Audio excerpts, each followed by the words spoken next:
I wandered lonely as a cloud that floats on high over vales and hills, when all at once I saw a crowd, a host of golden daffodils,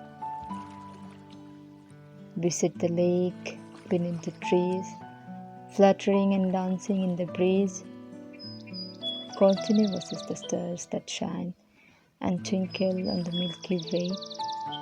They stretches in never-ending line along the margin of a bay. 10,000 saw by at a glance, tossing their heads in sprightly dance. The waves beside them danced, but they outdid the sparkling waves in glee. A poet could not but be gay. In such a jocund company, I gazed and gazed, but little thought what wealth the show to me had brought.